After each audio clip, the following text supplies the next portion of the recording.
Deuteronomy chapter number 4, verse 23. Take heed unto yourselves, lest ye forget the covenant of the Lord your God, which he made with you, and make you a graven image, or the likeness of anything which the Lord thy God hath forbidden thee. For the Lord thy God is a consuming fire, even a jealous God. Kabalo ba ka ang Diyos usahay mazelos? Verse 25. When thou shalt beget children, the word beget means manganak. When thou shalt beget children and children's children, and ye shall have remained long in the land, and shall corrupt yourselves and make a graven image or the likeness of anything, and shall do evil in the sight of the Lord thy God to provoke him to anger, I call heaven and earth to witness against you this day, that ye shall soon utterly perish from off the land whereunto you go over Jordan to possess it. Ye shall not prolong your days upon it, but shall utterly be destroyed. Isaiah. Pagbantay sa inyong mga kaugalingon, aron dali kamo makalimot sa pakigsabot sa Ginoo nga inyong Dios. Ngayang gihimo uban kaninyo, og maghimo kamo og usa ka kinulit nga larawan, o sa pagkasusama sa bisan unsa nga butang nga sa Ginoo nga imong Dios gidili kanimo. Kayang Ginoo nga imong Dios maong usa ka nagaut-ut nga kalayo, bisan usa ka abughoan nga Dios. Kamong batano, nagsapos sa pulong abughoan para sa zelos. Lahik yun na sa kasina. Ang kasina, lahik kayo sa pagkaabugho. Kaya ang pagkaabugho, how would I say that? Ang tao nga abugho or abughoan na ay katungod. Panaglitan kung, what is it, mag-abugho? I lost Gillette, let's listen to the mag-abugho ko ni Ma'am Ruth. Is that how I say it? Mag-abugho or magka? Whatever y'all just said. If I feel jealousy towards Ma'am Ruth or about Ma'am Ruth, that's not wrong. Why? She's mine. O kung ikaw mo hikap kaniya, I have a right to be upset kay siya iyat na nako. And that's what God is talking about here. Where are we? I got lost in all of this.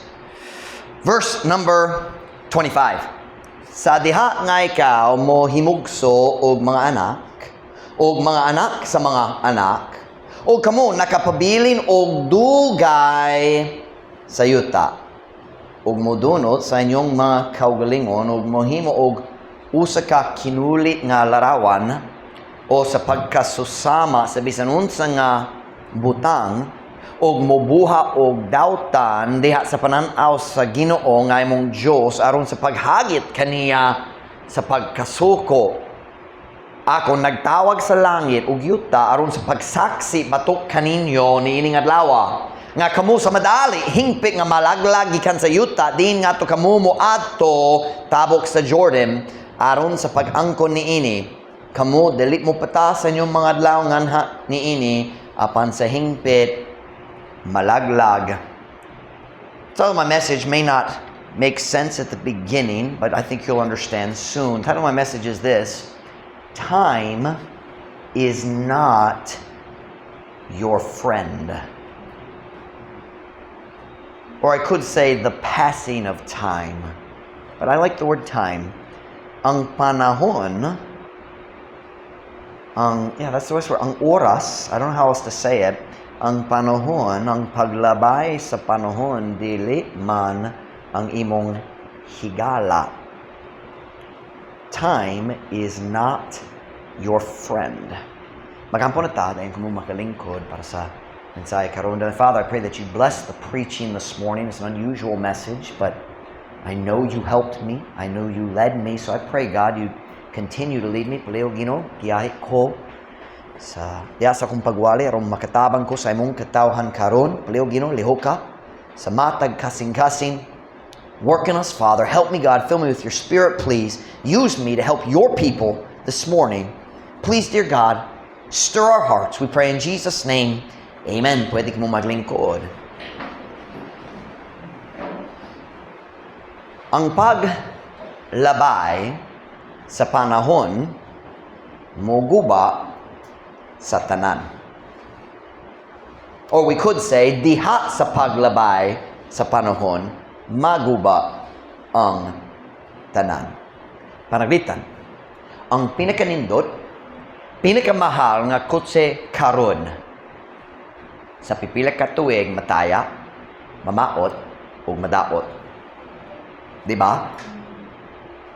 Kana nga gamhanan nga makina, hinahinay, madaot, o mahuyang.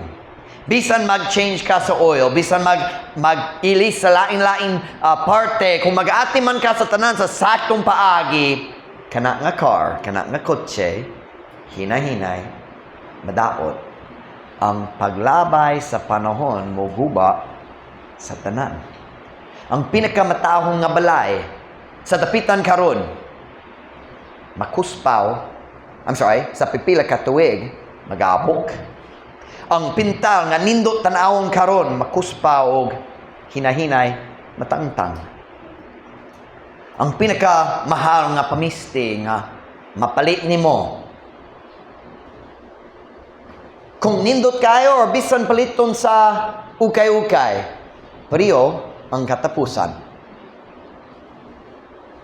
Sa pipila lang ka bulan, ang pamisti mahugaw, mag-abok, magisi, ug madaot. Ang panahon, dili ang imong higala. Ang mga sapatos nga bago gayud karon, social kayo, nindot gyud tanawon. Sa papila ka bulan, mahugaw, mahilis, ug mabuslot. Ang cellphone nga mahal kaayo, nindot gyud. Ang pinakabag-o nga iPhone, sa pipila ka bulan or pipila ka tuig, normally 1 or 2 years lang sa atong panahon karon. Unsa may tabo, maghinay-hinay na, maghang, mahulog, mag-crack ang screen. 1, passing 2 years, unsa atong ikasulti. Hoy, kinahanglan pangitaon ako ang bagong phone. I'm saying today, ang panahon, dali imong higala. Nako dito sa Actagan, sa Dapolog, naglantad ko sa mga laptop kay naguba ng ang computer ni Gladys. So nangita ko sa laptop, nag-pricing ko, naglantaw-lantaw.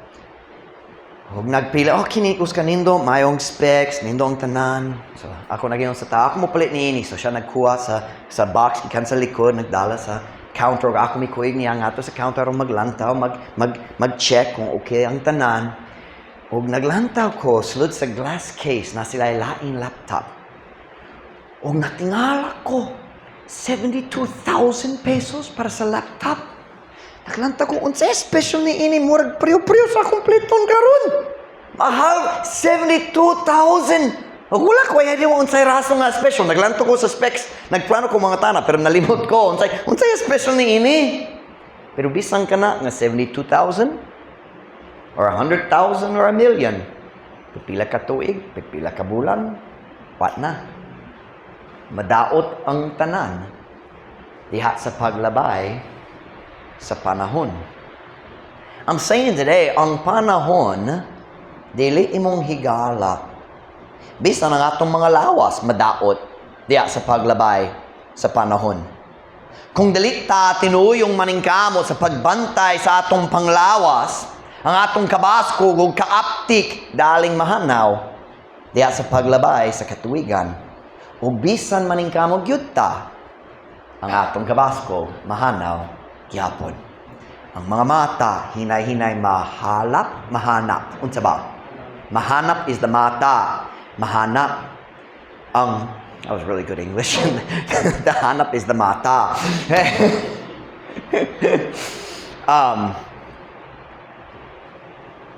Kana nga 20/20 vision sa pagkabata. Mahimo na kini sa atong buhat. Kana akong papa karon, 70 years old na siya. Sa una siyang nainindong na pananaw. Ako sama kaniya. Na sa akong pagkabataan, I had 2015 vision, I think, which is actually better than 2020. Dili na karon. Pero akong papa, kung ako mohatag kaniya sa bisan unsay basahon, kini ang ibo. Kinsa nakakita sa trombone? Kabalo mo unsay trombone? Kanang joke sa US, ang mga tao nga tigulang na mag-play sa trombone aron makabasa.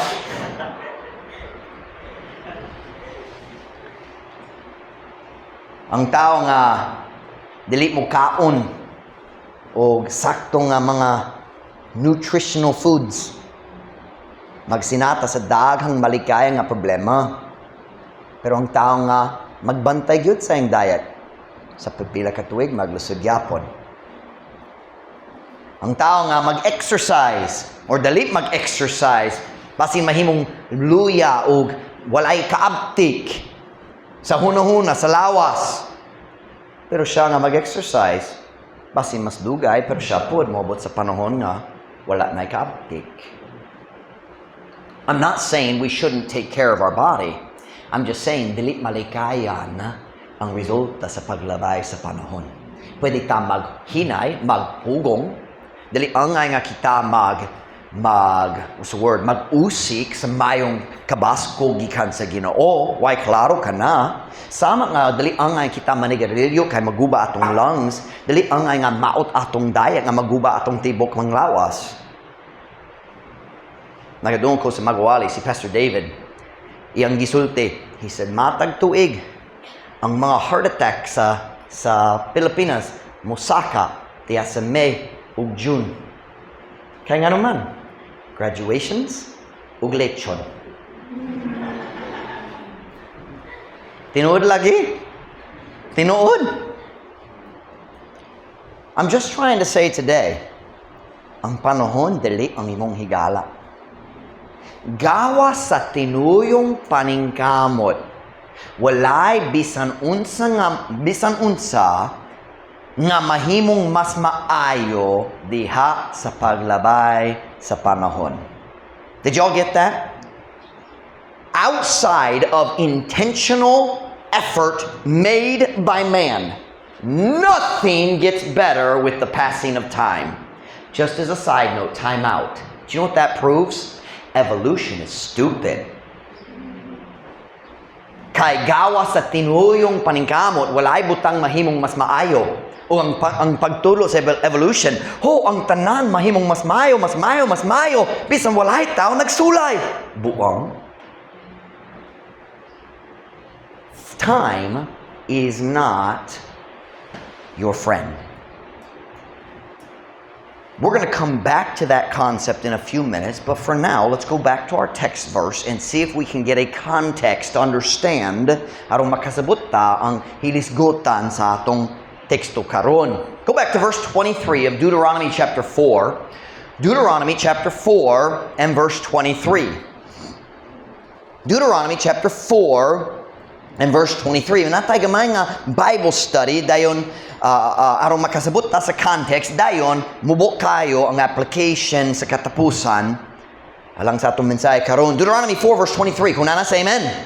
Take heed unto yourselves lest ye forget the covenant of the Lord your God, which he made with you, and make you a graven image, or the likeness of anything which the Lord thy God hath forbidden you.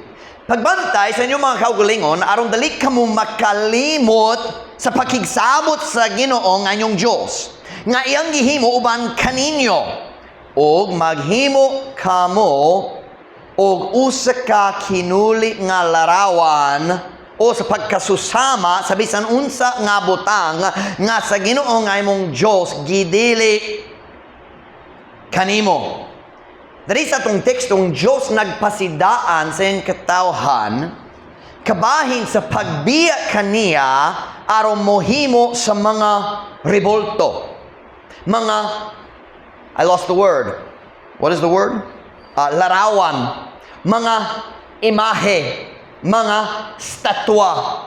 But I like the word revolto. It's Spanish, I assume. It's not in the Bible, but I like that because it's the common word we use today. Diba? Kung tao maglakaw-lakaw mo, aswat, what do we call that? Uska, ribulto. Diba? Kana ngaibutang dito sa shelf, dito sa tindahan, ribulto. Diba? Dito sulod sa balay na dito ang Santo Niño sa babaw at gitawag uska, ribulto. Diba? I like the word ribulto kaya kuman na karon. Una sa tanang gikanini nga verse, kanang kung mamatiktan ninyo, nga ang paghimo, sumala sa Diyos, ang paghimo sa Oscar Ribulto, dili makapaduol sa tao nga sa Diyos. Kanamo pakita nga siya nalimot na sa Diyos. Nahimus ka alibay nga common gamiton sa mga tao, let's just be honest, mga Katoliko, nga nagsulti, wala may nag-ampong nga sa Ribulto. Number one, yes they do. Pay attention. Go in the church, watch them. They're praying to the statute. I've seen it. But number two, wala may nag-ampong yun. We use the statue, we use the image, aron makapokus, aron masayon mo doon sa presensya sa Ginoo. Notice what God says here. When you make the image, that just shows you forgot God. Ang paghimo mismo, just making the image, kanama ang ebidensya nga ang tao nalimot na sa Ginoo o iyang pakigsabot, iyang pakigsaad. The making of images always shows a people who has already left God. Ang paghimo sa mga ribulto, kanunhay, mubutyag sa klarong ebidensya nga ang tao nagbiya na sa Ginoo. Ang Ginoo nga ilang giangkon nga, kami nag-ampo, nagsimba kaniya. But God says, no, you forgot me. You've already left me. Naiusa lang karason sa kadaghan sa Katoliko nga nagatuong ang Diyos mo panalangin sa mga ribulto. Kay gyud ang kamatuo ang gito. I can't talk. That's what they believe. Ang Diyos mo panalangin nako kay nakoy Santo Niño, Mama Mary, uban pa, di ba? Ang mga tao mo sulod sa jail dito. Nakikita ko basin 3 weeks mi labay, basin 4 weeks mi labay, uska lalaki mi saka ug sa wala pa ta nagsugod og wal sa mensahe na mga dito sa jail na sila shelf do sa manini pero syempre wala baptistry og ilang gibutang ni Mama Mary og uban pa mga saints og naapod si I think picture ni basing crucifix si Cristo diya sa cross wala na pero dugay na gisalikway na gibi that was the word gipasagdan nahugaw na daghang tai nagtabon ni Mama Mary makaulaw yun. So, ilang gikuha, nagdala sa ubos, pipila kasi mana, wala na. Dayon ni ulit na. Milagro yun, basing naglupad, wala ko kabalo. Siyempre, giaswat sa tao. Pero sila nagbalik, so limpyot na sila diri sa front. Huwag nakikita ko, pipila kasi mana milabay uska lalaki, naluwas na siya, pero siyempre nalibog yapon. Makadoon siya sa pagwalik, makausa lang, matag si mana. And wala pa ko nagwali kabay ni ini sa jail. Basing karong Miyerkules, basing kini. Pero nakikita ko niya, naglakaw siya. Naghikap sa matag usa. Kaya naman. Kay seryoso, kinasing-kasing, siyang nagatuo nga ang Diyos mo panalangin niya na. Diba? Now I have one question. Why do people believe that? Nga naman, nasibisang kinsa, nga motuo nga ang Diyos mo panalangin sa mga ribulto. It's very simple. Dili gayud sila mo basa sa Biblia. Kana lang.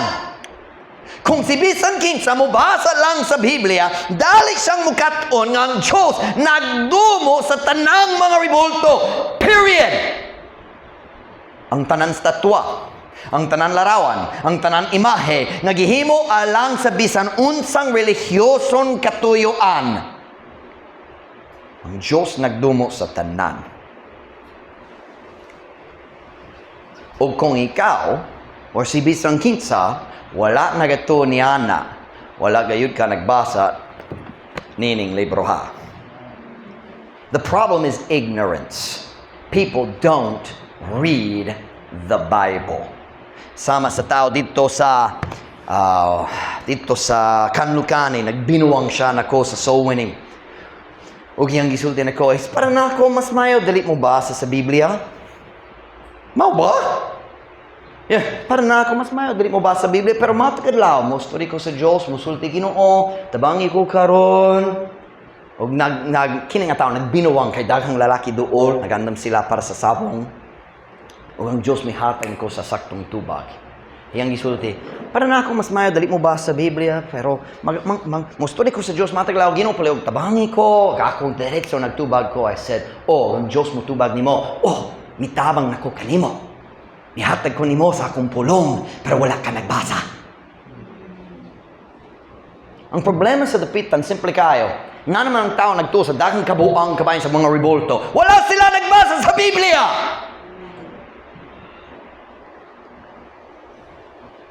Nagatuo sila sa mga pulong sa tao, kabahin sa Diyos, imbis sa mga pulong sa Diyos mismo. Pero na yung mga Baptist, nagatuo mi sa Biblia. Wala mi simba sa mga Diyos. Pero ikaw po wala nagbasa sa Biblia. Unsay diferensya? Nagbasa ba ka sa imong Bible karong semana? Nagbasa ba? Magamay ra? Unsay diferensya kanimo mga Katolika? Diferensya lang ang sign sa church sa gawas. Basa nimong Biblia, Baptist. Kung Baptist man ta, nagatuta sa Biblia, ang imong pastor dali mahadlong na ikaw mo ba sa Biblia? Ang INC mahadlok ilang mga membro mo ba sa Biblia? Ang Jehovah's Witness nahadlok nga ilang mga membro mo ba sa Biblia? Ang Baptist dili. Kung mubasa ka sa Biblia, pohon-pohon, maubot ka sa akong pagtuo. We may not agree on every little thing, but we'll agree on the big ones. The Bible makes us Baptists. Kabalo ko sa buwang nga pakiglali sa mga ignorante, kabayan sa mga larawan, kabayan sa mga statua, kabayan sa mga revolto. Pastor Mike, wala ba ang Diyos nagsugot ni Moses na magpahimo sa mga larawan sa cherubim, sa English cherubim, mga anghel diyan sa tabernakulo? Diba? So, kung bawal man, nga naman ang Diyos nagsugo.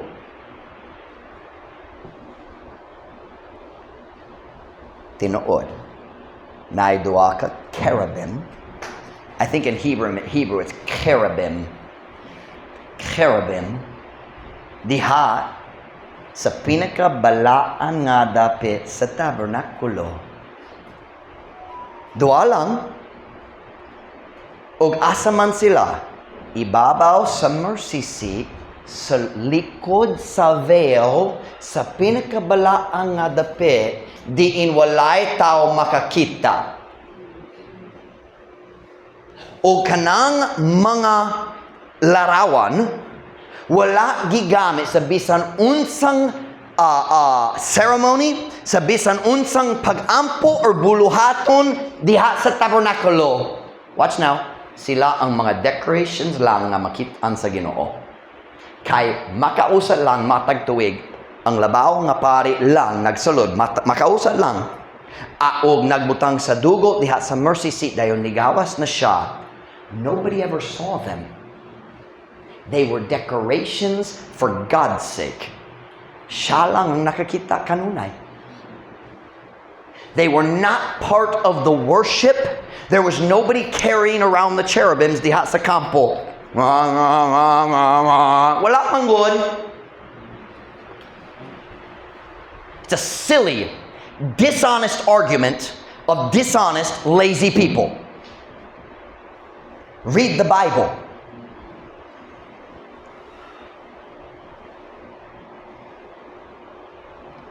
Nga naman, nga nay, mga tao nga mudo sa revoltog, manguros. Moagi dito sa Katolika, manguros. Maghikap. Nagadoon ko, true story. ang statwa ni St. Peter dito sa Rome. So many people kissed his big toe, natangtang ang iyang tudlo. That's gross. Maglinya mo, siya naghalok, ikaw sunod, mauba? Nga naman ang tao maghikap, nga naman ang tao magdiya sa special nga lang, maglinya dito, likod sa Katolika, nga, sa shrine ni Mama Mary, ang tao maglinya, arong unsay lang buhaton. Nga naman. It's real simple. They don't read the Bible. Dili sila mo basa sa Biblia. Nagato sila sa mga bakak. Nga ang Diyos magpanalangin niya na. They actually believe it. That's why they do this. Ang akong papa, Katolika siya sa iyang pagkabata. Hangtod naluwa siya. Huwag sila. Akong papa na siya 9 brothers. Huwag sila magbinuwang sa tanan. Akong papa nagyon ako. Kung pari mag-ingana, kablo kaon siyang gisulti. Kung aking kablo mo, asa man akong sigarilyo? Asa man? Pasin, wala akong kabalo. Pastor Mike, ang pastor, dali, nga magbinuwang sa Latin religion. Kinahanglan ka mo story ni Elijah. Uy! Singgit ta! Basin natulog ang imong Diyos, tiya! Basin nagbiyahe siya! Basin na siya sa hunting trip, mag-uli siya, hula na lang, balik siya!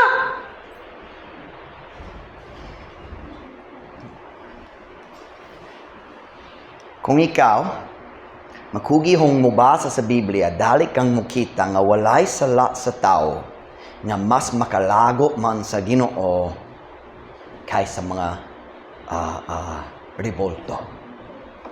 So why don't people know? Because they haven't read the Bible. Wala sila nagbasa sa Biblia. Let's go back to verse 23. Deuteronomy 4:23. Deuteronomy 4:23. Take heed unto yourselves, lest ye forget the covenant of the Lord your God, which he made with you, and make you a graven image, or the likeness of anything, which the Lord thy God hath forbidden thee. Pagbantay sa inyong mga kaugalingon, aron dali kamo makalimot sa pakigsabot sa Ginoo nga inyong Dios, nga yang gihimo uban kaninyo, ug maghimo kamo og usa ka kinuli nga larawan, o sa pagkasusama sa bisan unsa nga butang nga sa Ginoo nga imong Dios gidili nimo. Now notice the words, gidili. Ang paghimo sa bisan unsang klase sa revolto. When I say revolto, what does that imply? An image for religious purposes. Dili kani ang elepante gawas sa Lee Plaza. Di ba? Wala ay tao magdoon niya na aron magampo. Basin sa India pero dili sa Lee Plaza. Kini maong revolto ang larawan nga gihimo alang sa relihiyosong katuyuan. And God says, kana gidili man nako. Don't do it. Kaya nga naman, verse 24. Look at verse 24. For the Lord thy God is a consuming fire, even a jealous God. Kaya Ginoo nga imong Dios maong usa ka nagaut-ut nga kalayo bisan usa ka abughoan nga Dios. Tanawang pulong sa sinugdanan 4 kay nganuman nga ang Ginoong nagpasidaan sa iyang katawhan sa pagbantay sa ilang kaugalingon kabay niini nga area nga nganuman nga siya nagpainumdum kanila nga ang paghimo sa mga revolto gidili man niya. Kaya ang Ginoo nga imong Dios maong usa ka nagaut-ut nga kalayo bisan usa ka abughoan nga Dios. Ang Dios nagingon sama sa usa ka bana nga malagot kaayo kung iyang asawa naay lain lalaki isip puli kaniya. Sa ingon ang Ginoo nagingon, ako malago kung ikaw maghimo sa revolto, isip puli kanako. That is the meaning of jealous. You replaced me in the relationship. Kung naay tao nga musulti, ako naggamit lang sa revolto aron mutabang ka na ako nga muduo sa Diyos. Kana pareho man sa uska asawa nga musulti, ako na laing lalaki aron mutabang ka na ako nga mahimong masuod sa akong bana. Why claro? Why claro?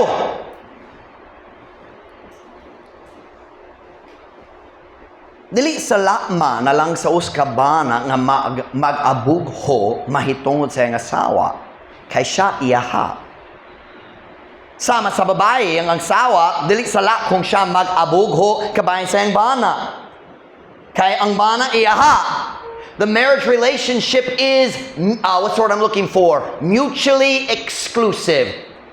Kitang duwa ra, exclusive, walay lain. And that is the relationship that God requires with His people. God says, kitang duwa ra, walay lain. Dili sala alang sa Ginoo nga mag-abugho sa iyang katawhan kay kita iyaha man. How many times did God say, I will be your God and you will be my people? Look at verse 25. We're going somewhere. Stay with me. Look at verse 25. When thou shalt beget children and children's children, and ye shall have remained long in the land, and shall corrupt yourselves, and make a graven image. There it is again. Or the likeness of anything, and shall do evil in the sight of the Lord thy God, to provoke him to anger. Sa diha na ikaw mo himugso og mga anak sa mga anak, og kamo nakapabilin og dugay sa yuta, og modunot sa inyong mga kaugalingon, og mohimo og uska kinuli nga larawan, o sa pagkasusama sa bisan unsa nga butang, ug mubuha og dautan diya sa pananaw sa Ginoo nga imong Dios aron sa paghagit kaniya sa pagkasuko. I think once in a while God just wants me to preach on this. Say, Pastor Mike, nga naman magwali ka kabayan sa mga revolto, wala mi kalibog kabayan ni anak. Pero usahay ang Dios kanahangang pastor mo painumdum sa mga membro kung unsa iyang gihunuhuna kabayan ni anak. Kay gipalibutan ta sa mga revolto ug sayong kayo nga maanad ta niya na nagidumtan gyud kaniya. Let me tell you something. Bisan ay daghang revolto diri sa dapitan, ang Dios wala pananad. Dili man siya kabalo ko kana ilaha man nanad ko niya na, dili ko maka-change niya na. Dili siya mag-feel niya na. Sama ra gyapon masuko siya. Ug labaw pa diha sa Catholic Church nga nagpakaron ingno nga nagsunod sa Tinuod nga Dios. Are you listening to me? It's worse when the church is pretending to follow Christ while blaspheming the God of the Bible. At least the Hindus don't pretend to be followers of Christ.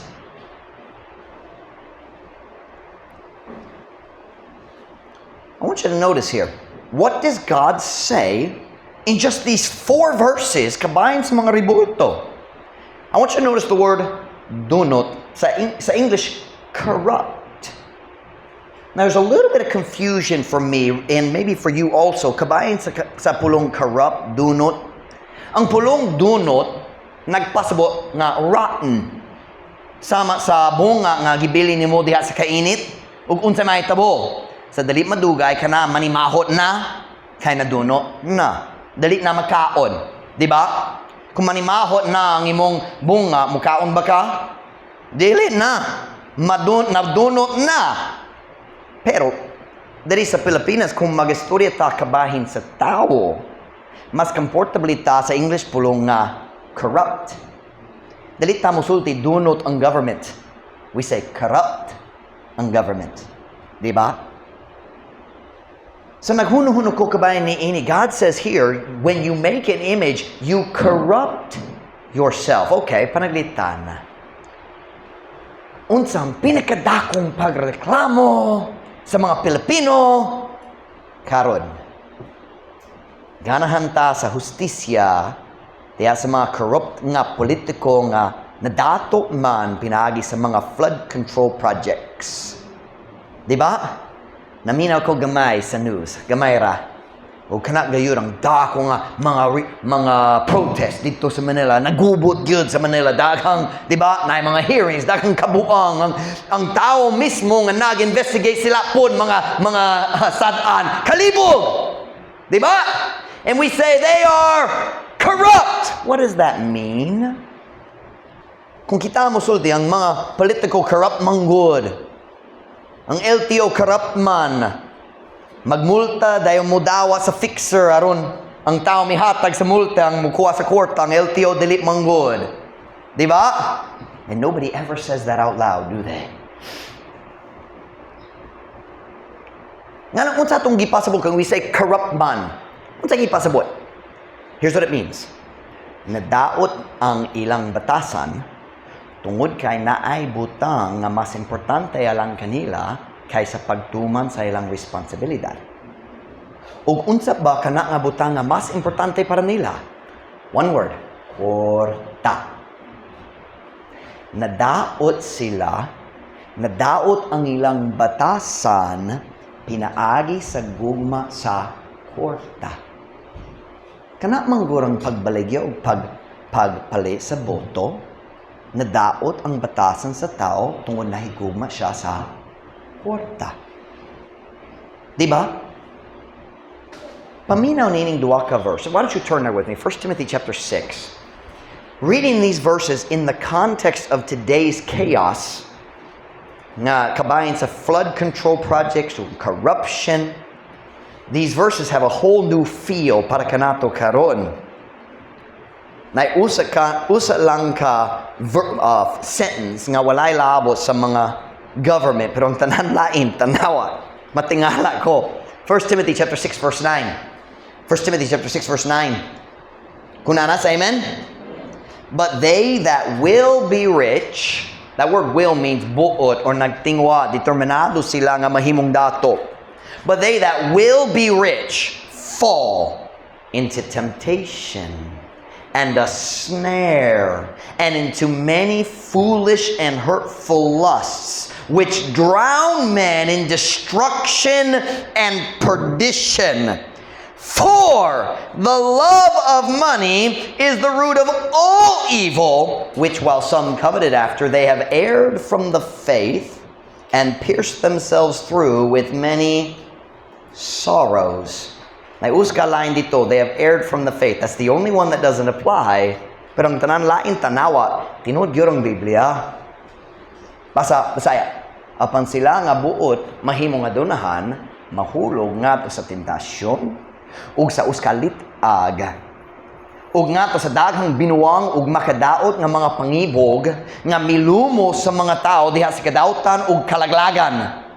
Kaya ang gugma sa kwarta maong gamot sa tanang dautan nga samtang sa pipila gikaibgan sila nangasayop gikan sa pagtuo, gilagbasan ang ilang mga kaugalingon pinaagi sa daghang mga kaguo. Doesn't that sound like our government right now?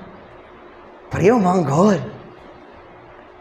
Pero ang mensahe karon dili kabayan sa corruption sa government.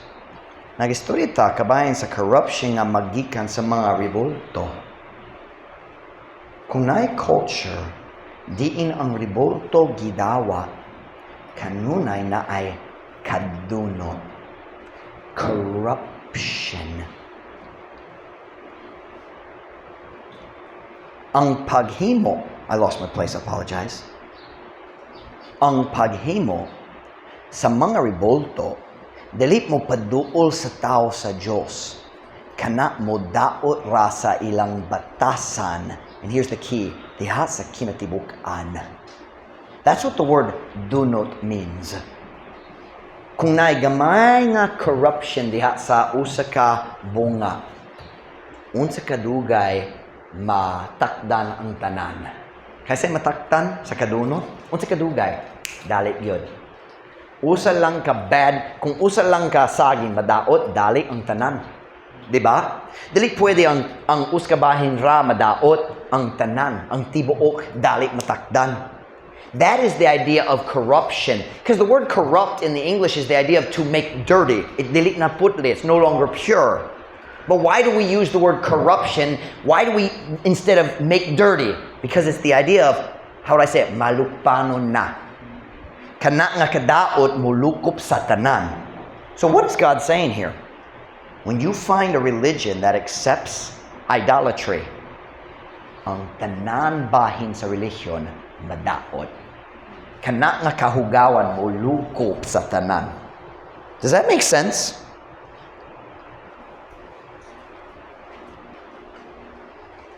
Let's go back to Deuteronomy 4:25.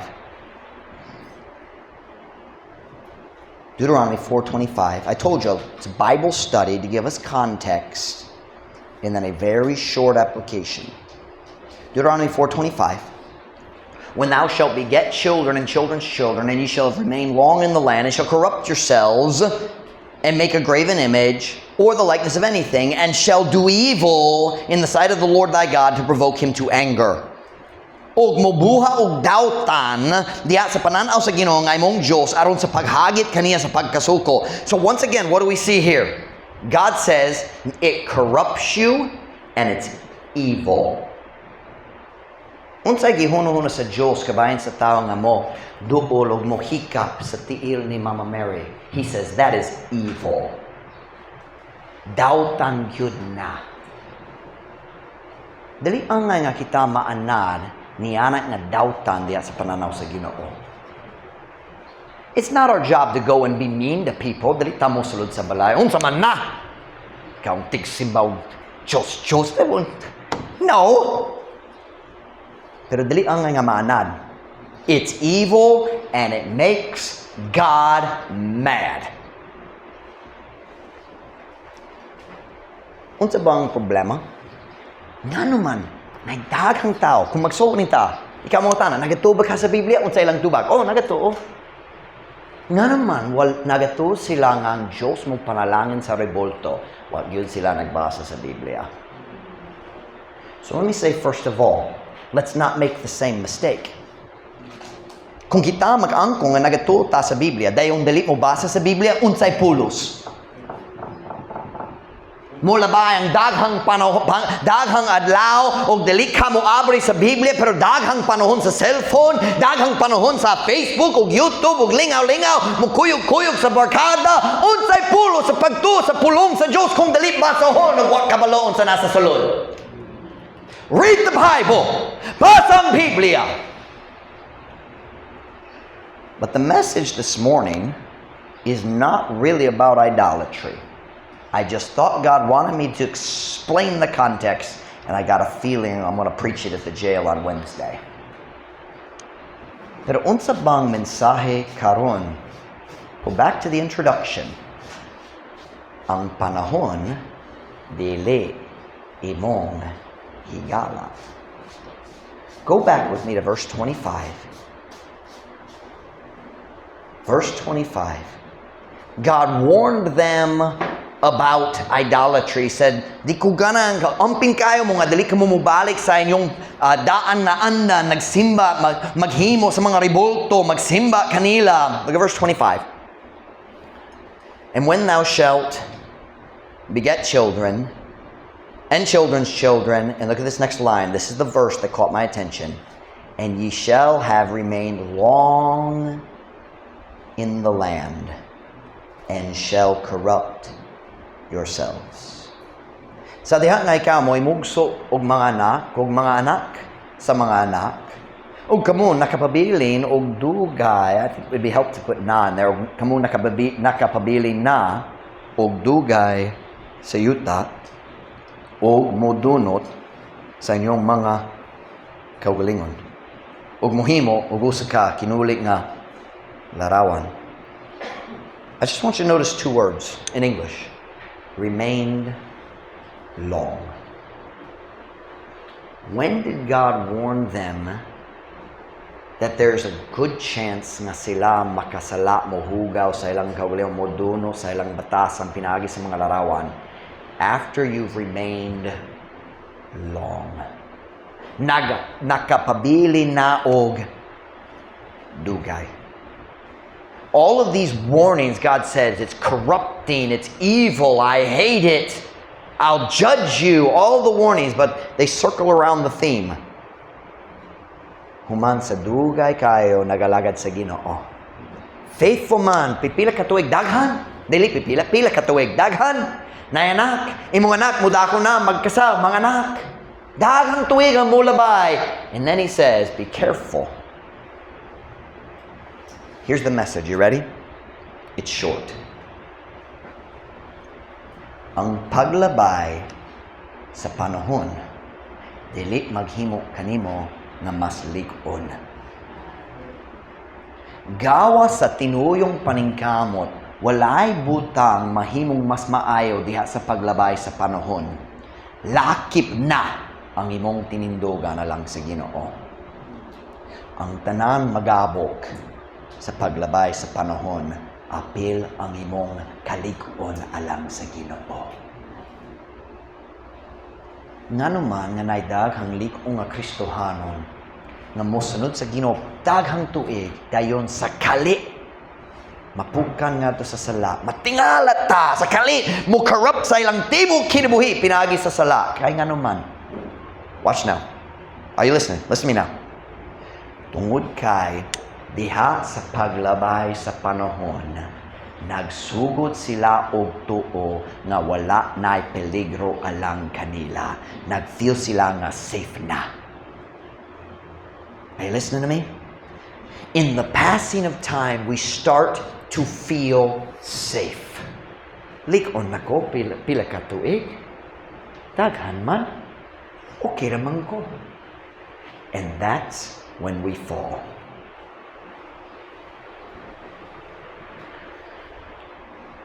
Daghang Kristohanon sama sa uska boxer nga nagato ngayang kontra nagundang na. Nagboxing siya, nagadaog mo, nagmudaog yun siya, daghang kauswagan siya, ang tanan tamang huno siyang mudaog, and the other boxer siya, o siya naghuno-huna. Nagundang na siya. And when he lowers his guard, kung Kristohanon paubos sa iyang dipensya, kana man ang gihula sa yawa, o magbana siya sa sumbag, o what kay tsansa, because you dropped your guard. Christians, listen to me. Don't trust yourself. Dali maluya ang Kristohanon nga nagasalig sa iyang unod. What may peligro? Akong likon, akong butang nga Kristohanon. Dik yun kumubalik sa akong daan na andan. God said, amping kayo. Human sa dugay. Daghang tuig nagalagad sa Ginoo. Basi mo balik ka sa imong daan na andan. I would just like to point out, this is about the third or fourth time I've preached this recently. There's a reason. I can't begin to guess. Kay kini nga klase sa warning alang sa tao nga nagsalig sa salud. And I can't see that. But He can. So can I ask you a question? Niabot baka sa punto sa imong kinabuhi na pasin mag-feel na ka nga what may peligro para nimo? Kanang panahon sa peligro. Let him that thinketh he standeth take heed lest he fall. Tugote siya nga nagahuno-huna nga siya nagabarog, magmatngon, I like bantay, magbantay, aron dili siya mapukan. I was reading a book by Brother Eddie Lapina. Dugay na Brother Eddie Lapina na siya dito sa First Baptist Church of Hammond. Siya ang administrative pastor. Break kayo siya sa administration. Ug iyang gisulti nga naipanahon sa iyang kinabuhi nga I think 40 kapin siya, pasing 50 kapin. Ug iyang kauliang pulong, iyang gisulti, nagsugod ko nga mag-feel nga dili na ko batanon. Murag okay naman ko karon, wala na kay siya youth pastor dugay na. Uang tanan youth pastor kinang amping kayo nga dali mapukan nga to sa pagpangibog, o kana nga pang kay kanunay mag-uban sa mga babay, nga gwapa man. There's always those dangers for any real man. And he said, I think he said niabot na siya sa 45 or 50. Sa iyang kauliang pulong, he said, I started to feel like I think I'm safe. Kay, hapit na tigulang. And wala pa ko napukan. And wala na dako nga peligro. And he said, dayon, doon ko sa balita na Pastor 50 kapin, nakasala uban sa teenager. And this was before the Scots fall, that he wrote these books. And he said, sa kalit lang nag-realize ko, di kyud ko mubot sa punto nga wala na'y peligro, basta lang buhi pa. Kanusa ang panahon nga wala na'y peligro para sa Kristohanon, kumutindo ta atubangan ni Jesus. Pero basta lang nakay unod, dili gayud ka mubot sa punto nga safe na. Don't trust your flesh. Listen to me. Ang imong natural nga unod, dautan sama ra gihapon. Bisan ang imong espirituhanon ang nag-lead sa kinabuhi, dautan gihapon imong unod. Ang imong unod, imong natural nga magsasalang kinaiya, wala na usob, wala na ayo na dautan ra gihapon. Ikaw nagkaton lang unsaon pagpugong niya na. Pero kung ikaw mo tangtang sa hakot, can I say that? Hakot? Hukot. What is the word? Like let the dog go? Hukot? Kung ikaw mo tangtang sa hukot, ang imong unod, mo gubat sa imong kinabuhi karon sama sa 20 years may labay. I'm 40 years old. Pastor ko dugay na. Murag wala na peligro. That is when the man falls. I'm 40. Not 4. 40. Si Pastor Mike, salig ba ka sa imong kaugalingon ha? Lig-on na ka? Dili, lagi. Nakulba, gihapon ko nga basin makasala ko, mugkuba sa kinabuhi sa akong mga tigsunod. Mas careful ko karon kaysa miagi. Kay mas daghang tao nagdepende na ko. Kung mapukan ko, unsa na itabok kaninyo. Are you listening? Don't ever trust yourself. Time doesn't make you better. Walk with God. Paglakaw, basa ang Biblia, matagadlaw. Pagampo, matagadlaw, ayaw pagsalig sa imong kaugalingon. Whenever head bowed, every eye closed, tuko na mga ulop yung mata.